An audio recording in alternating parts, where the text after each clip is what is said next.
Hi everybody, I'm Robert Kennedy of Unleaded Only Publications. I have another unboxing video to do with a new children's book.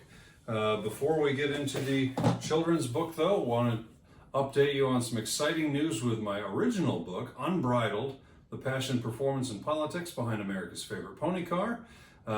This book about the full history of the Ford Mustang has continued to do so well that we have decided to continue printing it, keep it in production longer than expected.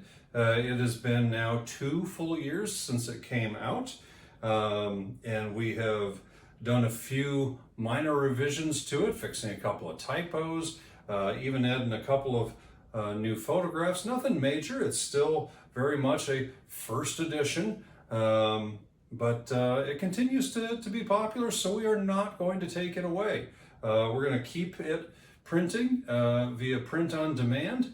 So as you guys might want to get that for adults, we do still have that for adults. But in the meantime, Amazon has shipped me a new box of children's books.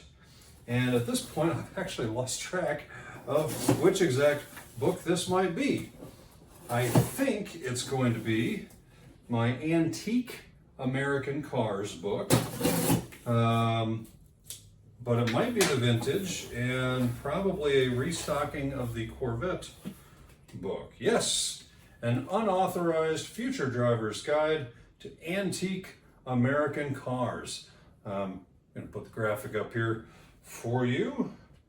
Flipping through, it starts out showing the original steam, electric, and gasoline automobiles made regardless of where they were on the planet, but then always shows when that first type of car was made here in America. Like for example on page 7, the first gasoline-powered automobile made in America was built in 1893. It was built by Charles and Frank Duryea in Springfield, Massachusetts. Duryea cars can be seen in the Henry Ford and Smithsonian. People used to call early steam, electric, and gas-powered vehicles horseless carriages.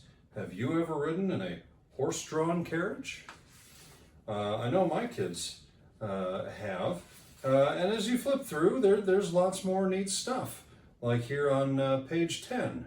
By 1903, David Buick and Henry Ford founded the Buick and Ford Motor Companies in Detroit, Michigan.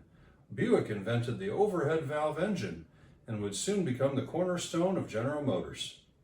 Ford would go on to produce the Model T and adapt the moving assembly line for automotive use. And down here at the bottom, the little girl says, the first Cadillac was also released in 1903. My grandparents have a Cadillac. I ride in it every time they pick me up from school. Do you know anyone with a Cadillac?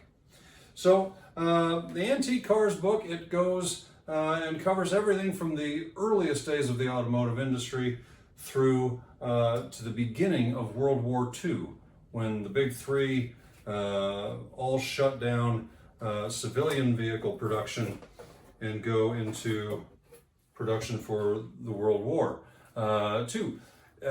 Moving forward, the vintage American Cars book, which I do not have here. The rest of this box is the new Corvette book, just reprinted because I was out for my own personal supply. The vintage picks up where the antique book leaves off. When World War II ends, that's where the vintage book begins, goes basically from 1946 to 1964.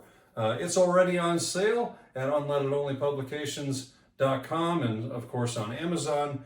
If you want to order that now. Otherwise, I'll film an unboxing video for that book as soon as I actually get them. They ship the author copies a lot slower than they do the regular customer copies. Thanks a lot, and we'll see you again soon.